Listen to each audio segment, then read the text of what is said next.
Good evening to all of you. Welcome to my channel NG Medicals. So today we are going to start a new topic, that is excretory system. So first of all we should know what is excretory system. So simply excretion means what? Excretion of the waste material.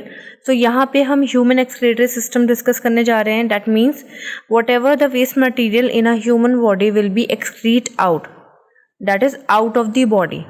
So how it is going on and what process will be followed by our organs, that all are we discussed later. So start करते हैं excretory system. So simply in excretory system we all know that कि body के जो blood है that will be filtered with the help of the kidneys. So हमारे पास हमारी 2 kidney होती हैं, that is 1 pair of kidney. एक पेयर होता है हमारे पास किडनी का. वो एक पेयर आप सोचिए, वो 2 किडनी पूरी बॉडी के ब्लड को फिल्ट्रेट करने के बाद उसका सारा वेस्ट मटेरियल एक्सक्रीट आउट करती है, जिसकी वजह से हमारी बॉडी को किसी टॉक्सिक सब्सटेंस की एक्यूमुलेशन ना हो. फॉर एग्जांपल अगर हमारी किडनी प्रॉपर वर्क नहीं करेगी तो व्हाट विल हैपन, क्या होगा?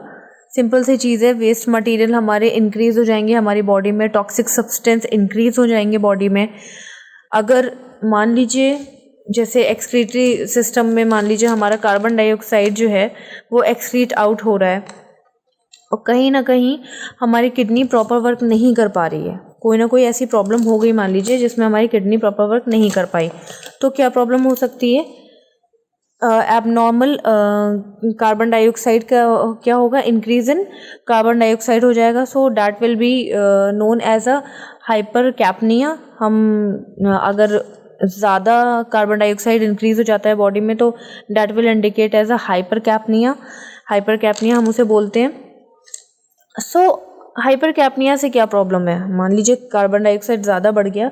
वैसे मैं आपको बता दूं CO2 हमारे रेस्पिरेटरी सिस्टम के साथ साथ एक्सक्रीटरी सिस्टम से भी रिमूव होता है. कैसे होता है? जितना भी रेस्पिरेटरी सिस्टम से बच जाता है हमारी एल्वोलाइज उसको टेक ओवर करने में फेल हो जाती हैं या कुछ छूट जाता है उनसे CO2, तो वो जितना बचा हुआ कार्बन डाइऑक्साइड है वो हमारी किडनीज ले लेती हैं और वहाँ से वो क्या करती हैं, उसको एक्सक्रीट आउट कर देती हैं एज अ वेस्ट मटेरियल. सो यहाँ पे किडनी ने क्या किया कि वो फेल हो गई उसको एक्सक्रीट आउट करने में. तो प्रॉब्लम क्या हुई? प्रॉब्लम ये हुई कि कहीं ना कहीं कार्बन डाइऑक्साइड का लेवल बढ़ गया और जिसे हमने बोला हाइपर कैप्निया. हाइपर कैप्निया की वजह से क्या हो रहा है? बहुत सारी प्रॉब्लम क्रिएट्स हो रही हैं. अगर सीवियर कंडीशन नहीं है तो हेडेक, फैटिक, वीकनेस, ये सारी चीज़ें हो सकती हैं. बट बाद में क्या होता है कि अगर कार्बन डाइऑक्साइड का लेवल बहुत ज़्यादा हो जाएगा तो it will lead to the severity. That will be seizures आ सकते हैं. ठीक है, इवन हम अनकॉन्शियस भी हो सकते हैं. We can lost our consciousness. वैसे ही हमारा, आपको क्या लगता है, वाटर जो है हमारा अगर एक्सेसिव हो जाएगा तो क्या होगा? अगर किडनी उसको फिल्टर करके बाहर नहीं निकालती है और वो एक्सेसिव हो जाएगा बॉडी में तो क्या होगा? It will directly move to the cells. ठीक है, इंट्रासेलुलर स्पेस से एक्स्ट्रा सेलुलर स्पेस में वो शिफ्ट होने लगेगा, क्योंकि कहाँ जाएगा? कहीं तो जाएगा ही. ठीक है, तो इंट्रासेलुलर से एक्स्ट्रा सेलुलर स्पेस में शिफ्ट होने लगेगा, जिसकी वजह से प्रॉब्लम क्या होगी? हमारी बॉडी एडिमेटस हो जाएगी, हमारी बॉडी में एडिमा, स्वेलिंग हो जाएगी. Later on we can get seizures, हमें सीजर्स आ सकते हैं. ठीक है, फेंट हम हो सकते हैं, कन्फ्यूजन, लिथार्जी, ये सारी प्रॉब्लम क्रिएट हो सकती हैं. वैसे अदर टॉक्सिन अगर इंक्रीज़ हो जाते हैं, ठीक है, तो हमें बहुत सारी कॉमन प्रॉब्लम्स हो सकती हैं. डायरिया, वॉमिटिंग, बर्निंग, ये सारी चीज़ें बहुत कॉमन है. तो इन सारी चीज़ों को प्रिवेंट करने के लिए हमारे बॉडी में एक्सक्रीटरी सिस्टम होता है जो कि हमारे इन सारे वेस्ट मटेरियल को बाहर निकालता है. आई थिंक आपको क्लियर हो गया होगा इसकी इम्पोर्टेंस क्या है. सो नेक्स्ट हम देख लेते हैं टाइप्स, कितने ऑर्गन्स हैं हमारे इस एक्सक्रीटरी सिस्टम को सक्सेसफुल करने के लिए, कौन कौन से ऑर्गन्स हमारे फंक्शन करते हैं. Let's see. First of all you can see that हमारे जो किडनीज हैं, ये देखिए 1 पेयर होती है, यानी ये देखिए आप यहाँ पे देख सकते हैं 1 kidney and this one is another kidney. ठीक है, ये दोनों किडनी हमारे पास हो गई. ये 2 किडनी हमारे पास हो गई, राइट एंड लेफ्ट. तो राइट साइड वाली जो किडनी है it is slightly below then left one. वो इसलिए भी है क्योंकि as you all know that के राइट साइड हमारा क्या होता है, लीवर होता है, that is a largest gland, तो वो सबसे ज़्यादा एरिया कवर करता है। तो अब जब वो इतना ज़्यादा एरिया कवर करेगा तो राइट किडनी पे इफ़ेक्ट आता है। आई मीन टू से इफ़ेक्ट इन द सेंस कि वो जो है थोड़ी सी नीचे शिफ्ट हो जाती है as compare to the left one. अब ये दो किडनी है हमारे पास, ये these two kidneys are attached with this white portion. You can see that this, ये जो हमारा वाइट गया है, यहाँ पर भी हम देख सकते हैं, ये जो देखिए वाइट गया है, ठीक है, नीचे तक ये वाला पाइपलाइन स्ट्रक्चर देख रहे हैं आप। ये पाइपलाइन स्ट्रक्चर दोनों साइड ही जाता है। देखिए एक ये हो गया पाइपलाइन स्ट्रक्चर, एक ये हो गया pipeline structure. This pipeline structure is known as ureter. So अब सिंपल सी चीज़ है, पाइपलाइन स्ट्रक्चर है तो उसका काम भी क्या होगा, किसी चीज़ को ट्रांसफ़र करना, ठीक है। तो किडनी का जितना भी वेस्ट मटेरियल होता है वो किसके थ्रू ट्रांसफ़र होता है, दिस पाइपलाइन स्ट्रक्चर के थ्रू ट्रांसफ़र होता है। कहाँ पर, यूरिनरी ब्लैडर, ठीक है। ये वाला पोर्शन आप देख रहे हैं, ये है यूरिनरी ब्लैडर। यूरिनरी ब्लैडर के अंदर जितना भी यूरिन कलेक्ट किया गया है किडनी से, वो होता है इसके अंदर ट्रांसफ़र एंड देन बाद में स्टोर होता है। तो स्टार्टिंग से देख लेते हैं कि दो पेयर थे हमारे पास किडनी में, ठीक है, जिससे दो पाइपलाइन स्ट्रक्चर अटैच हुए हैं जिसको हमने यूरेटर बोल दिया है। यूरेटर बाद में कहीं और ओपन हो रहा है, किसके अंदर ओपन हो रहा है, डैट इज़ हमारा यूरिनरी ब्लैडर, जो कि जिस पे मैंने टिक लगाया है, यूरिनरी ब्लैडर पे ओपन हो रहा है। हमारे पास भी यूरेटर भी हमारे पास एक पेयर होता है, यानी दो यूरेटर होते हैं, दो किडनी है तो दो पाइपलाइन स्ट्रक्चर होंगे, सिंपल सी चीज़ है। अब जो ये यूरिनरी ब्लैडर है वो किससे अटैच है, एक ओपनिंग से अटैच है, ठीक है। आगे देख लेते हैं यूरिनरी ब्लैडर। ये देखिए यहाँ पे यूरिनरी ब्लैडर जो है वो एक ओपनिंग से अटैच है। ये देखिए, ये रही वो opening, this one is opening से अटैच है। अब ये ओपनिंग कहाँ जा रही है, सीधे एक्सक्रीट आउट कर रही है। This opening is known as urethra, ठीक है। तो ये ओपनिंग का काम क्या है, जितना भी वेस्टेज हमारे यूरिनरी ब्लैडर में स्टोर हुआ था, उस सारे वेस्ट लिक्विड को, जो कि हमारा यूरिन है, उसको क्या करती है, एक्सक्रीट आउट करती है, बाहर निकाल देती है, ठीक है, that is urethra. In males urethra will be in penis, ठीक है, और इन फीमेल्स वो इससे ही अटैच होती है। सो हर चीज़ का अपना अपना फंक्शन है। इसका फंक्शन हो गया, हमारी किडनी का फंक्शन हो गया कि उसने क्या किया, फिल्ट्रेशन किया, ठीक है।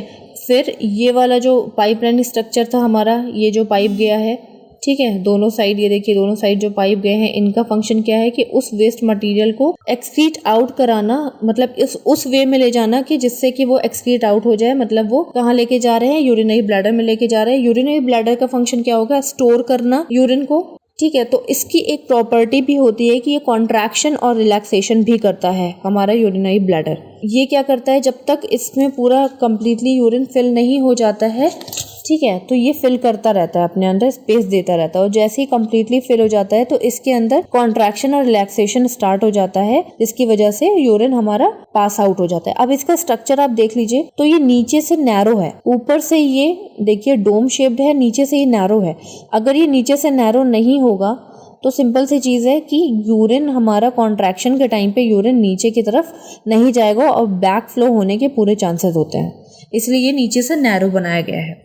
अच्छा, it's very amazing that urine made by the blood, right.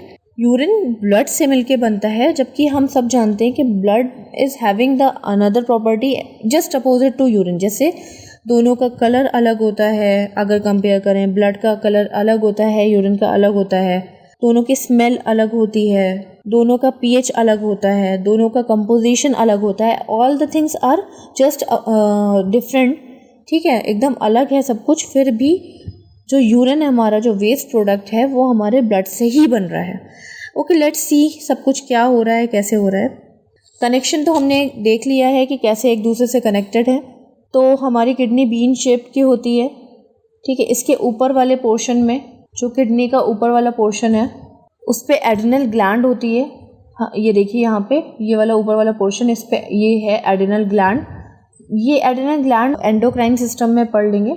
फिलहाल ये बस मैं आपको बता रही हूँ कि इसका फंक्शन एंडोक्राइन फंक्शन होता है, और इसको हम लेटर ऑन डिस्कस करेंगे नई यूनिट में। सो नाउ अभी तक हमने इंट्रोडक्शन डिस्कस कर लिया है। Now we are going to move for functions. तो हम फंक्शंस देख लेते हैं एक बार। So as you can see that kidney का हम यहाँ फंक्शंस देख रहे हैं एक्सक्रीटरी सिस्टम का, कंप्लीट एक्सक्रीटरी सिस्टम का। तो अगर आप पर्टिकुलर ऑर्गन की तरफ देखोगे तो फंक्शंस अपने आप ही बन जाएंगे। फॉर एग्जांपल किडनी क्या कर सकती है, प्रॉपर उसका मेन फंक्शन क्या है, फिल्ट्रेशन, ठीक है। तो एक फंक्शन हो गया फिल्ट्रेशन, ठीक है। देन नेक्स्ट हमारा है यूरिन प्रोडक्शन, ठीक है। फिल्ट्रेशन के साथ साथ वो क्या कर सकती है, यूरिन प्रोडक्शन। किडनी के दो फंक्शन हो गए, फिल्ट्रेशन एंड यूरिन प्रोडक्शन। फिर किडनी से अटैच एक हमारे पास पाइपलाइन, ये स्ट्रक्चर आप देख रहे हैं, ये वाला स्ट्रक्चर, ठीक है। ये पाइपलाइन स्ट्रक्चर ये गया है, ठीक, ये अटैच आया है इसमें, ठीक है। तो ये आप पाइपलाइन स्ट्रक्चर देख रहे हैं, तो ये इसको क्या बोलते हैं, यूरेटर। ये नंबर ऑफ 2 होते हैं, 1 इधर एंड 1 इधर। अब इनका क्या फंक्शन है, इनका फंक्शन है ट्रांसपोर्ट करना।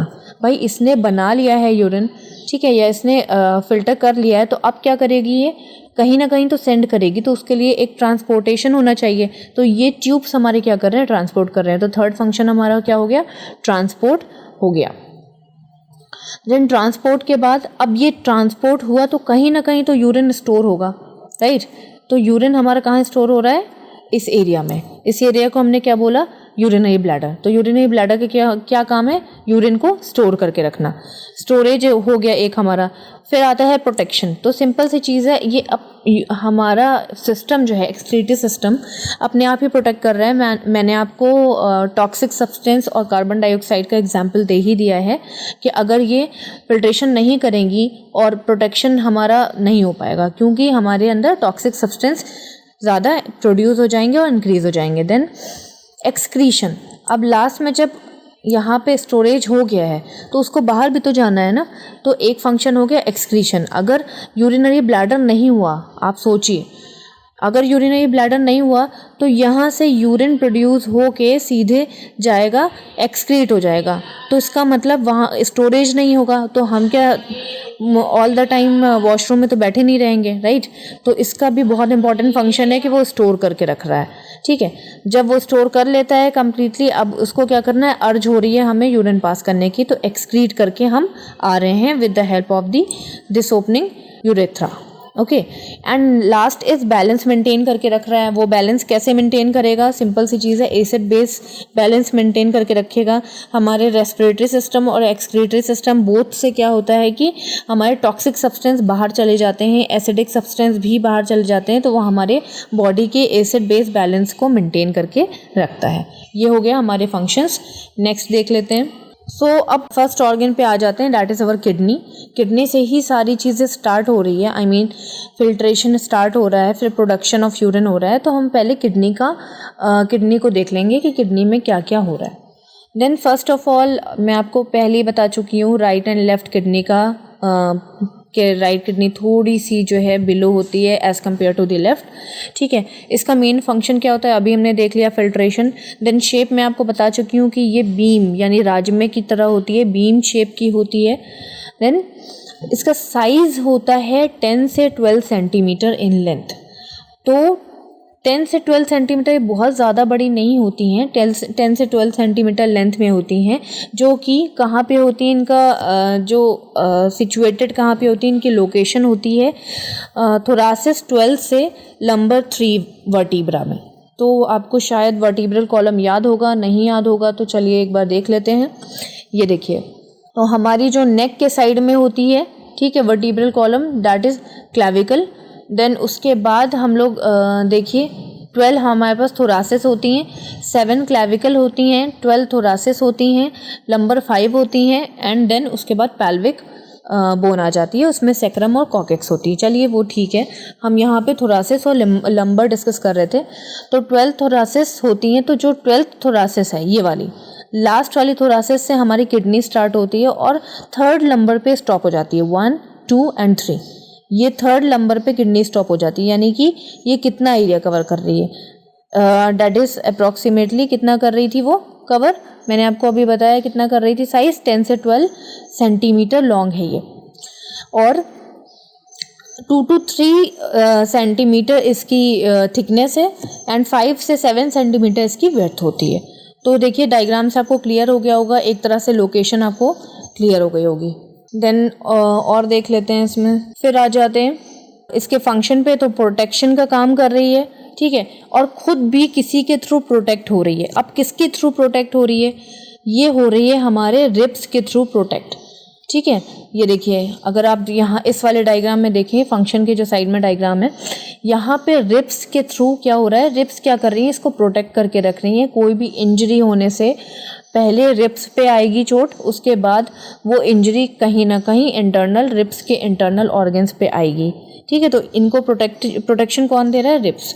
देन इनकी सिचुएशन ये कहाँ पे सिचुएटेड है? That is retroperitoneal. Retroperitoneal means, retro means पीछे, पेरिटोनियल मीन्स पेरिटोनियल कैविटी, यानी एब्डोमिनल या स्टमक की कैविटी को हम पेरिटोनियल कैविटी बोलते हैं, ठीक है। तो ये थोड़ा सा पोस्टीरियर पोर्शन में सिचुएटेड होती हैं। देन इनके पास कवरिंग्स, अपनी कवरिंग्स होती हैं, हर किसी ऑर्गन्स के पास अपनी कवरिंग्स होती हैं प्रोटेक्शन के लिए, ठीक है। तो मेनली इनके पास 3 कवरिंग्स हैं।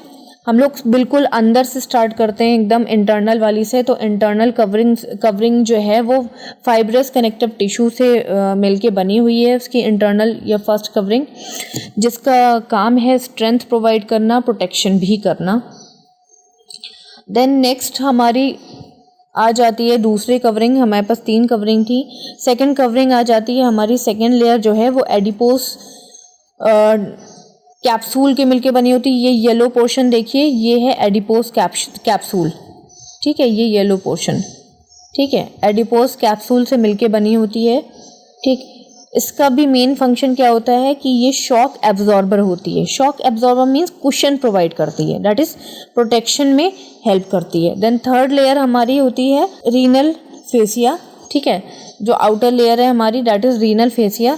तो जो हमारी सेकंड है और थर्ड है, दोनों अटैच होती हैं, ऑलमोस्ट अटैच रहती हैं एक दूसरे से, ठीक है। तो थर्ड वाली रीनल फेसिया है जो कि हमें स्ट्रेंथ प्रोवाइड करती है, यहाँ पे देखिए।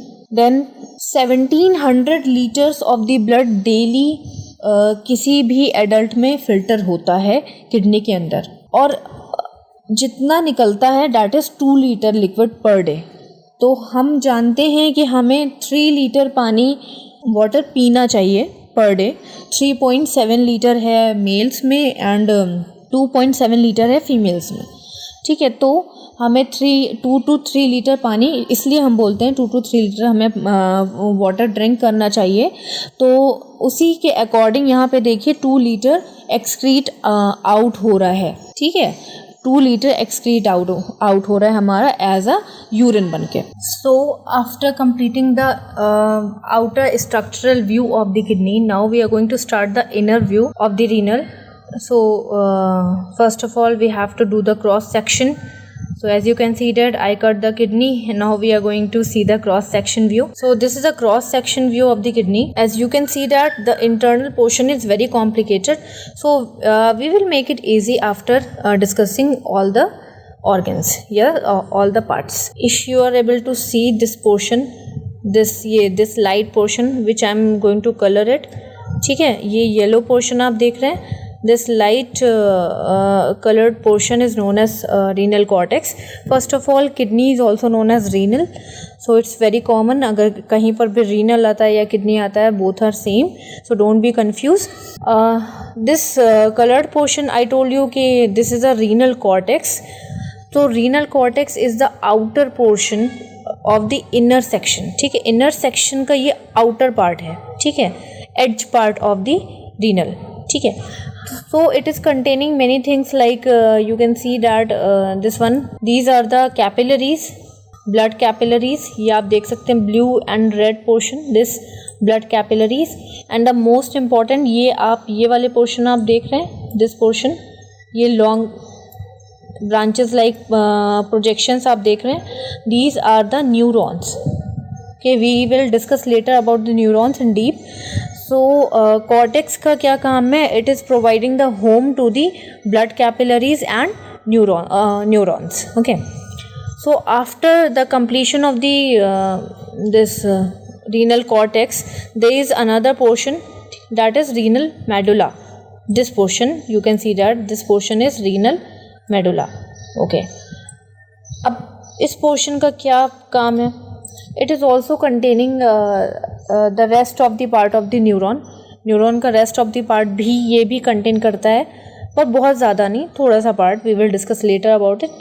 सो this renal medulla is having a structure like a pyramid shape structure. This pyramid shape structure, you can see that. कैसा लग रहा है? ये पिरामिड की तरह लग रहा है. This pyramid shape structure, the total are 10 to 18 in account. ठीक है, 10 से 18 होते हैं टोटल ये. So this pyramid shape structure having the two edge, outer edge, this outer edge and inner edge. This one is inner edge. So outer edge is what? It is just facing the cortex. The outer edge is facing the cortex. So this ending point, you can see that these all are the ending points of the pyramid. These ending points are known as renal papillae. That is a nipple shaped structure. So papillae are the point that is attached with the calyx. You can see that the end points of the papillae, you can see that these all are directly attached with the minor calyx.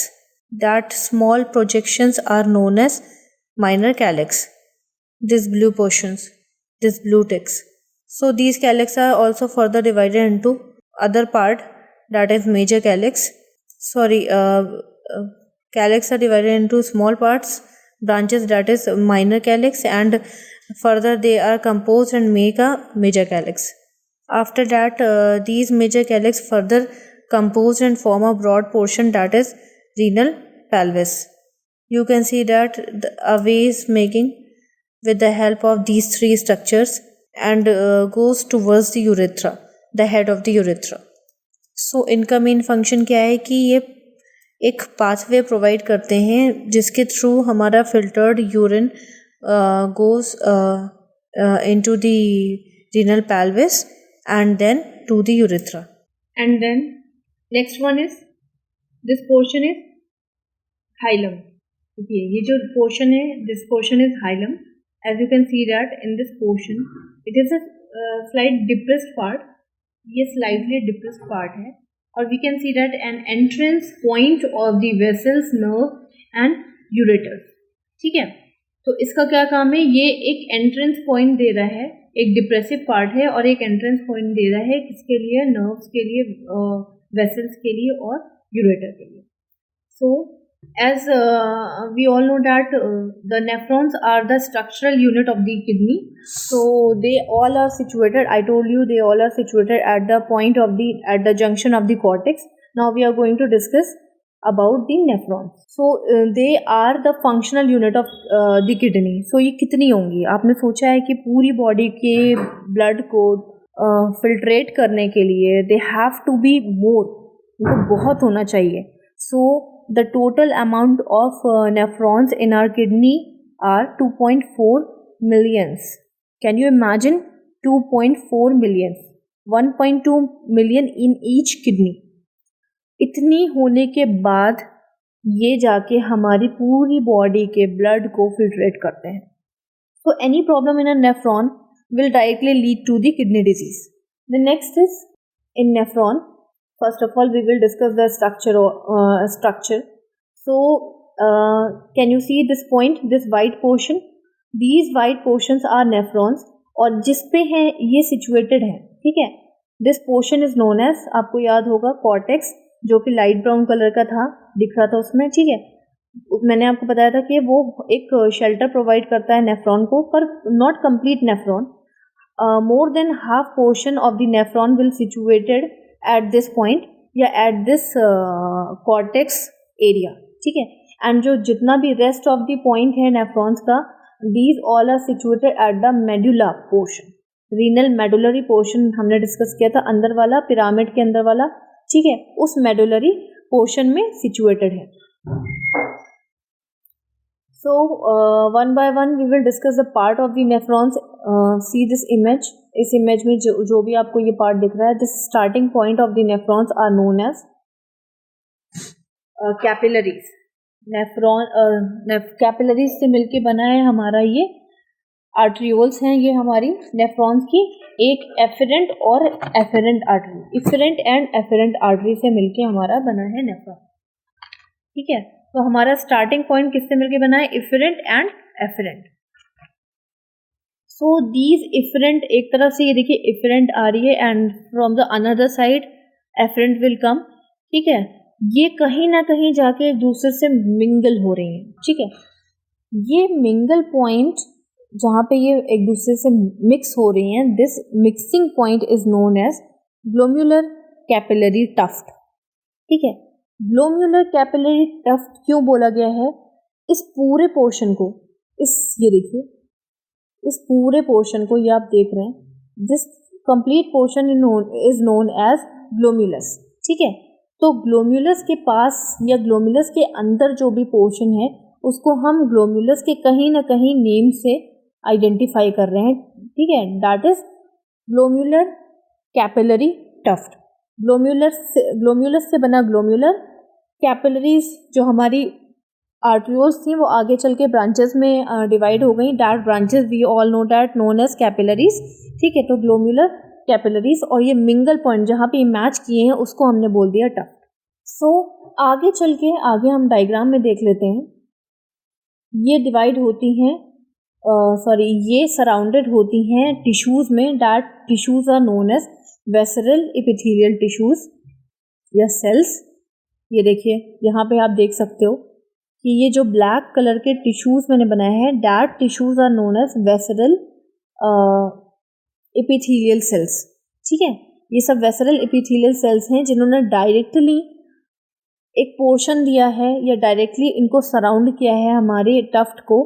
ठीक है, इनसे attach एक और हमारी layer जा रही है, नीचे की साइड डिसेंड हो रही है। ठीक है, लेयर जा रही है, that layer is of the tissues are known as parietal epithelial cells. ठीक है, ये हो गई हमारी पैराइटल एपिथेलियल सेल्स। अब इन दोनों के कॉम्बिनेशन को हम बोलते हैं रीनल कैप्सूल। ठीक है, क्यों बोल रहे हैं रीनल कैप्सूल? क्योंकि ये एक कैप्सूल बना रही हैं। अगर मैं इसको अभी सराउंड कर दूं, अगर मैं इसको अभी, इसको देखिए यहाँ पे मैंने इसको राउंड किया है। ठीक है, तो ये देखिए ये वाला जो अंदर वाला पोर्शन है ये एक कैप्सूल टाइप का बन रहा होगा। ठीक है, ये देखिए ये वाला पोर्शन कैप्सूल टाइप का बन रहा होगा।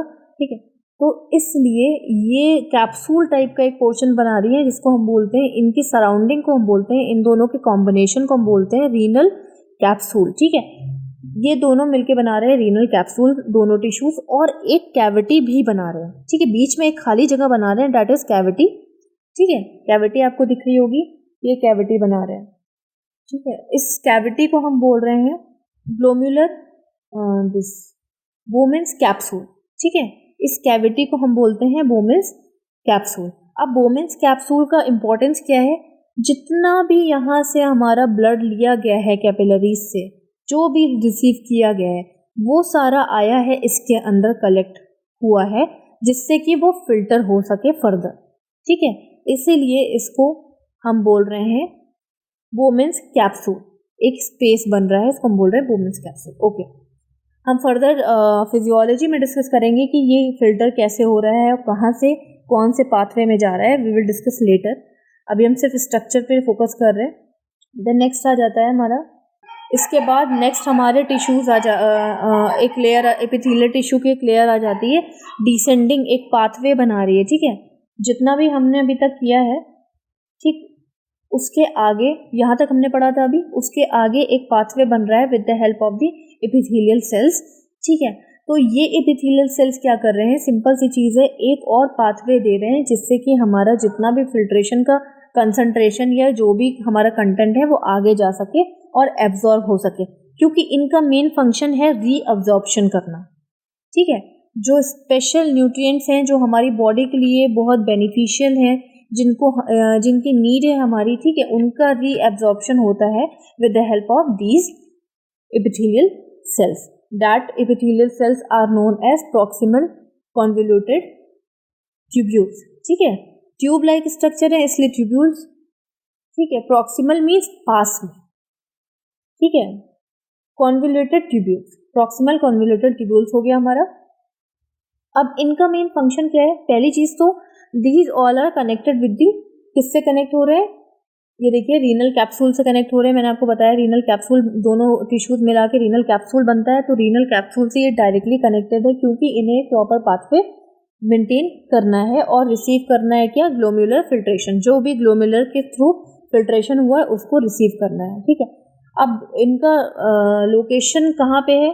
तो मैंने आपको बताया था कि न्यूरॉन का हाफ से ज़्यादा लोकेशन होता है कॉर्टेक्स में। तो अभी तो ये न्यूरॉन के हेड की स्टार्टिंग पॉइंट है ना, जो न्यूरॉन का हेड है उसकी ये स्टार्टिंग पॉइंट है, नेक है ये न्यूरॉन का, तो ये भी कॉर्टेक्स में सिचुएटेड है। अब मेन इनका फंक्शन क्या है कि ये रीअब्जॉर्प्शन करते हैं उन न्यूट्रिएंट्स का जो हमारी बॉडी को नीडेड है, और ये सिक्रीशन भी करते हैं उन चीज़ों का, वेस्ट मटेरियल का, जो कि हमारी बॉडी नीड नहीं करती है, जिनसे हमारा यूरिन बनेगा, ठीक है। फॉर एग्जाम्पल हमारा हो गया हाइड्रोजन, बाइकार्बोनेट हो गया, यूरिया होगा, क्रिएटिनिन होगा, ठीक है। ये सारी चीज़ें जो कि हमारे बॉडी के लिए वेस्ट हैं और टॉक्सिक सब्सटेंस है हमारे लिए, तो वो सारी चीज़ें किसके थ्रू जा रही है? इसके थ्रू जा रही हैं, ठीक है। देन इसका एक और मेन फंक्शन है कि ये प्रिवेंट करता है बैक फ्लो, ठीक है। ये पोर्शन क्या करता है? बैक फ्लो प्रिवेंट करता है, ये दोबारा पीछे के साइड नहीं जाने देता है, जो कि हमारे अननेसेसरी या अननीडेड ब्लड प्रोडक्ट्स हैं, ओके। सो अब इसमें देख लीजिए कई तरह के पार्ट्स हैं। ये वाला जो ग्रीन पोर्शन आप देख रहे हैं, ये ग्रीन लाइनिंग, ठीक है, इन्होंने क्या कर रखा हुआ है? ये एक दो सेल्स के बीच का एक जंक्शन है, that is a tight junction. In tight junction का फंक्शन क्या है कि ये इतने टाइट होते हैं कि ये प्रिवेंट करते हैं लीकेज से, कि कोई भी प्रोडक्ट विदाउट इंफॉर्मेशन या विदाउट नीडेड, तो इनके बीच से लीकेज ना हो जाए, ये इतने टाइट होते हैं। इनका जो बॉर्डर है, ठीक है, आप ये देख रहे हैं, इनका स्ट्रक्चर देखिए, लाइक दैट, ऐसे ऐसे ऐसे वेव लाइक स्ट्रक्चर है, इसको हम बोलते हैं ब्रश बॉर्डर। इन पे सिचुएटेड होती हैं हमारी विलाइज। मैंने आपको पहले भी बताया है कि विलाइज आर मोस्ट इंपॉर्टेंट, जिनका मेन फंक्शन एब्जॉर्प्शन होता है। स्मॉल इंटेस्टाइन में मैंने आपको एक्सप्लेन किया था, ठीक है। विलाइज के ऊपर होती है माइक्रोविलाइज, जो कि स्मॉल से स्मॉल मॉलिक्यूल्स को एब्जॉर्ब करने में हेल्प करती हैं, ठीक है, और ये इंक्रीज करती हैं rate of the reabsorption.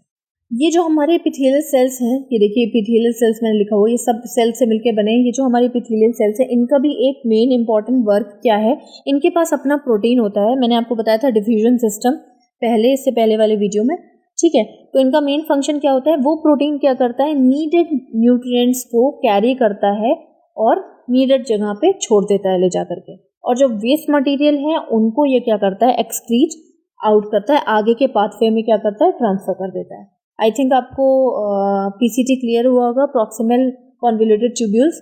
Next हम चलते हैं, आप नोट्स कंप्लीट कर सकते हैं मेरी वीडियो के थ्रू भी, मैंने नोट्स पॉइंट वाइज बनाया है, so you can complete it video pause करके। देन नेक्स्ट है डिसेंडिंग लूप। अब आप ये देख रहे हैं, हम लोग ने इतना वाला पॉइंट पढ़ लिया, यहाँ तक का हम लोग ने स्ट्रक्चर डिस्कस कर लिया है। ये हमारी दो कैपिलरीज से मिलके बन रही थी टफ्ट, उसके बाद ये हमारा हेड हो गया था, दैट इज कैप्सूल, बोमेंस कैप्सूल। उसके बाद हमारा प्रॉक्सिमल कॉन्वोल्यूटेड ट्यूब हो गए थे, स्ट्रक्चर कंप्लीट हो गया था।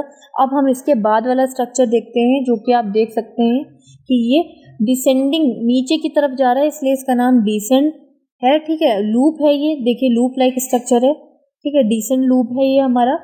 इनका मेन फंक्शन क्या होता है? ये क्या करते हैं? वाटर को रीएब्सॉर्ब करते हैं, ठीक है, वाटर को रीएब्सॉर्ब करते हैं विदाउट एनी एनर्जी, अपने आप ही, क्योंकि वाटर को रीअब्सॉर्ब करने में किसी टाइप की एनर्जी नहीं यूज होगी, बिकॉज वाटर हमारी जो मेम्ब्रेन है वो सेमी परमिएबल है, जो कि वाटर को सबसे इजीली एब्जॉर्ब कर ले रही है, ठीक है। यहाँ पे हमारी जो मेम्ब्रेन है इसकी सेमी परमिएबल है, ठीक है, जो कि वाटर को इजीली एब्जॉर्ब कर ले रही है। सो और ये इनपरमिएबल है, ये सोडियम को एब्जॉर्ब नहीं करता है। इनका मेन फंक्शन क्या है? यूरिन के कंसंट्रेशन को बढ़ाना, बनाना, ठीक है। इसके बाद आ जाते हैं, ये वाला पॉइंट के बाद आ जाते हैं ये सेकेंड वाला, ठीक है। This point is known as ascending limb of loop, ठीक है।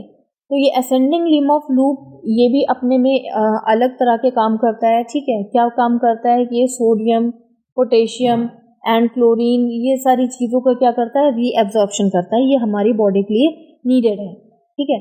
और ये वाटर को रीएब्जॉर्ब नहीं करता है, क्योंकि इसका एक इम्पॉर्टेंट रीज़न भी है कि हर जगह से वाटर रीएब्जॉर्ब अगर कर देंगे तो कुछ भी बचेगा नहीं, ठीक है। यहाँ पर तो ऑलरेडी हो ही रहा था वाटर रीएब्जॉर्ब, तो अब यहाँ पर भी कर देंगे तो कुछ भी कंटेंट बचेगा नहीं, वो आगे चल के कंटेंट को बढ़ाने के लिए भी नेसेसरी है। सो ये इस दोनों पोर्शन को मिला के, जो हमारा डिसेंडिंग लूप था और असेंडिंग लूप था, इन दोनों लूप को मिला के एक कंप्लीट यू शेप पोर्शन बनता है, that is known as loop of Henle. ये लूप ऑफ हेनले क्या कर रहा है, रीएब्जॉर्ब कर रहा है 10 से 20% of the sodium and chloride and 10% of the filtrate water. Filtered जो कि वाटर फिल्टर हो चुका है, ऊपर से अभी तक हमारा फिल्ट्रेशन ही तो चल रहा था ना, जितना भी फिल्टर्ड वाटर है फाइनली इसने क्या किया, उसको रीएब्जॉर्ब अपने में कर लिया। नेक्स्ट आगे देख लेते हैं। नेक्स्ट है हमारा डिसेंट कॉन्वोल्यूटेड ट्यूब्यूल्स। ये जो है डिसेंट कॉन्वोल्यूटेड ट्यूब्यूल्स, ये आप देख रहे हैं, ये हमारा last tube shape structure, last tubule है, ये लास्ट ट्यूब शेप स्ट्रक्चर है, जो कि डायरेक्टली लास्ट में कहाँ पे अटैच होगा, ये हमारा लास्ट में अटैच हो जाएगा कलेक्टिंग डक्ट्स, ठीक है। तो अब इस पोर्शन का भी अपना ही काम है। ये सिंपल क्यूबॉइडल एपिथेलियल से डायरेक्टली क्या होता है, लिंक्ड होता है। इसकी सिमिलैरिटी थोड़ी बहुत इसकी सिमिलैरिटी से दिख रही होगी आपको, इसकी थिकनेस और इसकी थिकनेस सिमिलर लग रही होगी। तो जैसा कि ये क्या कर रहा था, एपिथेलियल सेल से बना था, वो भी ये भी क्यूबॉइडल एपिथेलियल सेल से बना है विद हैविंग ब्रश बॉर्डर, ठीक है। इनके पास भी ब्रश बॉर्डर्स होते हैं, इनके पास भी सेम विलाइज होती हैं, माइक्रोविलाइज होती हैं, सेम इनका फंक्शन होता है रीएब्जॉर्प्शन करना सोडियम और क्लोराइड दोनों को ही, ठीक है। और ये वाटर को नहीं एब्जॉर्ब करते हैं, क्योंकि लास्ट में हमारे यूरिन का कंटेंट थोड़ा बहुत बढ़ाना है, ठीक है। जितना वाटर रीएब्जॉर्ब होना था वो रीएब्जॉर्ब हो गया, अगर नीडेड होगा तो हो सकता है कि आगे चल के एब्जॉर्ब हो जाए। और ये मेनली सिक्रीट क्या करते हैं, इनको बाहर क्या निकालना है, हाइड्रोजन आयंस, ठीक है, एमोनिया, यूरिया, क्रिएटिनिन, इन सारी चीज़ों को बाहर निकालना है, जिससे कि वो हमारा यूरिन कंटेंट इंक्रीज कर सके और हमारे टॉक्सिक सब्सटेंस को रिड्यूस कर सके, ठीक है। लास्ट हमारी जो आती है that is collecting duct. Collecting duct name itself telling the meaning कि वो कलेक्ट कर रही है, ठीक है। एक डक्ट है जो कि कलेक्ट कर रही है अनयूजुअल चीज़ों को।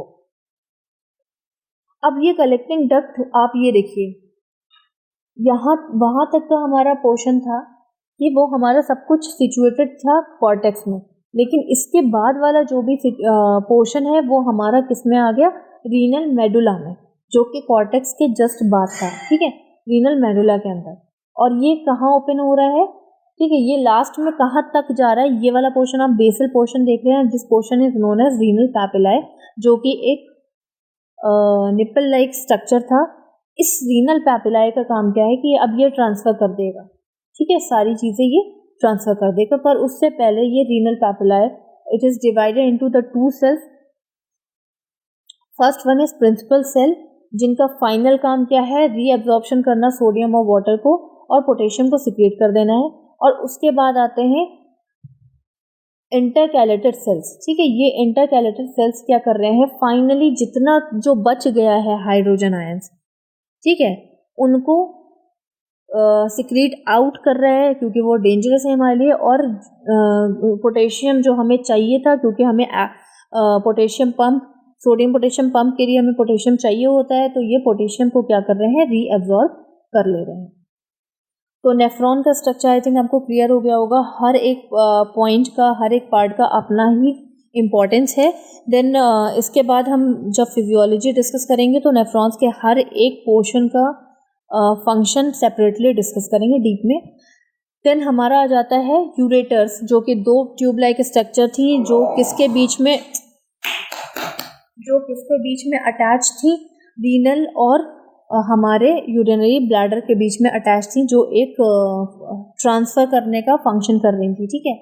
तो ये होती है, इनकी लेंथ होती है 25 से 30 सेंटीमीटर लॉन्ग होती हैं, 3 मिलीमीटर इनका डायमीटर होता है, and it is most important, अगर ये नहीं होंगी, इनके अंदर कोई भी ऑब्स्ट्रक्शन हो जाएगा तो हमारा यूरिन पास नहीं होगा और हमारे एंड पॉइंट यूरेथ्रा तक नहीं पहुंच पाएगा।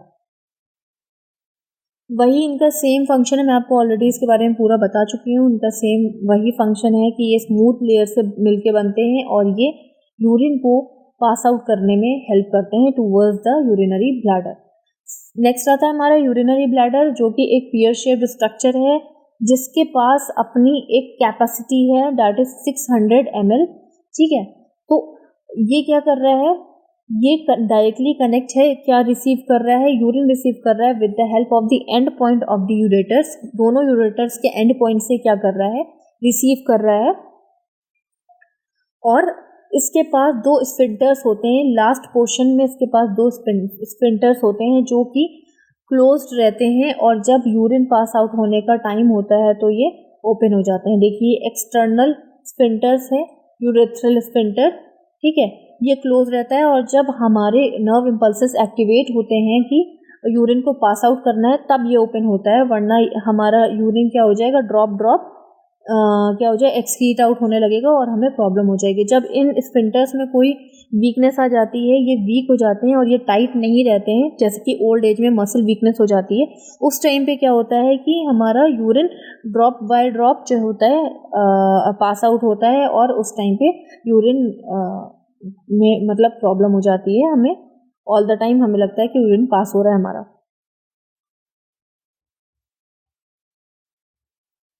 तो मेल्स में जो अब ये यूरेथ्रल, देखिए इसने क्या किया, यहाँ पर भी एक स्फिंक्टर हो गया, ठीक है, ये हो गया internal urethral sphincter and external. Internal urethral sphincter तब तक क्लोज रहता है जब तक यूरिनरी ब्लैडर में कम्प्लीटली फिल नहीं हो जाता है, और जैसे ही ये कम्प्लीटली फिल हो जाता है, नर्व इम्पल्सेस अपना वर्क करती हैं और हमारा ब्रेन मैसेज करता है, इंस्ट्रक्ट करता है कि अब यूरिन पास आउट करना है, वैसे ही ये स्फिंक्टर ओपन हो जाता है, और जब हम वॉशरूम जाते हैं तो हमारा एक्सटर्नल स्फिंक्टर ओपन हो जाता है।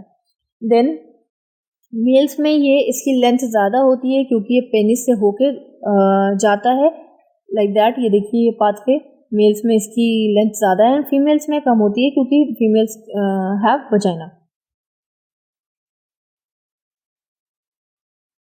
लास्ट है हमारा यूरेथ्रा। तो यूरेथ्रा मैंने आपको बता दिया, यूरेथ्रा इज हैविंग 2 स्फिंक्टर्स, ठीक है। फीमेल्स में लॉन्ग नहीं होता है, मेल्स में लॉन्ग होता है, एंड इसका मेन फंक्शन क्या है कि ये पास आउट करेगा यूरिन को, ठीक है। मेल्स में इट इज़ 19 से 20 सेंटीमीटर लॉन्ग, एंड फीमेल्स में 4 से 6 centimetre, just half of the males, sorry not half, ठीक है, 4 से 6 मिलीमीटर होता है डायमीटर, सॉरी फीमेल्स का डायमीटर होता है 4 से 6 मिलीमीटर इन डायमीटर। तो ये था हमारा यूरिनरी का पूरा सिस्टम। तो anatomy is completed, I hope आपको अंडरस्टैंड हुआ होगा, ठीक है। लास्ट हमारा ये देखिए यूरेथ्रा की ओपनिंग है, बस ये ओपनिंग ओपन होती है and urine will pass out. तो in physiology we will discuss about how the urine formation of the urine, ठीक है, ग्लोमेरुलर फिल्ट्रेशन रेट, ठीक, how kidney works, what type of parts of the kidneys do their functions, ठीक है, all the things we can discuss later. Thank you so much.